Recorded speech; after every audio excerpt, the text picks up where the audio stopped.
A tough 34-minute exchange between former President Donald Trump and 3 journalists at the National Association of Black Journalists convention in Chicago today. The discussion ranged from how he views his new opponent to the recent shooting death of Illinois' Sonia Massey by a sheriff's deputy. Our political reporter Chris Tye is back from the packed house event. Chris, this got contentious at times. It got contentious, Jim and Marie. That's the word of the day. Just like the conflicted voices we heard before the event, we heard an array of opinions afterward as the former president works to improve his poll numbers among black voters. He took on the issue of Kamala Harris's blackness and defining what a black job is. Former President Donald Trump. After a lukewarm welcome onto the stage, the Q&A got aggressive fast. Now that you are asking black supporters to vote for you, why should black voters trust you after you have used language like that? Well, I don't think I've ever been asked a question in such a horrible manner. The nearly 40-minute exchange touched on the ethnicity of Kamala Harris. I didn't know she was black until a number of years ago when she happened to turn black, and now she wants to be known as black.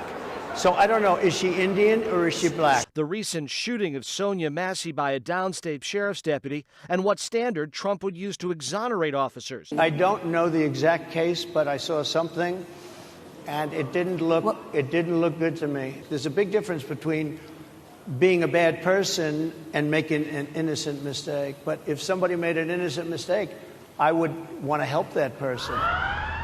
As well as the summer of violence in Chicago. July 4th weekend, they had 117 shootings and 17 deaths. Nobody wants that. Nobody wants that. We need to have our police officers have the respect and dignity back. Some inside the National Association of Black Journalists believe the dignity of the organization was on the line by inviting Trump in the first place. Afterward, that split remained. He was our guest, and I think he deserved to be treated as our guest. Do you feel it was disrespectful, as he says it was? I think it was disrespectful, some of it. I think we had every right to ask the questions, but maybe could have asked them in more tactful ways, some of them.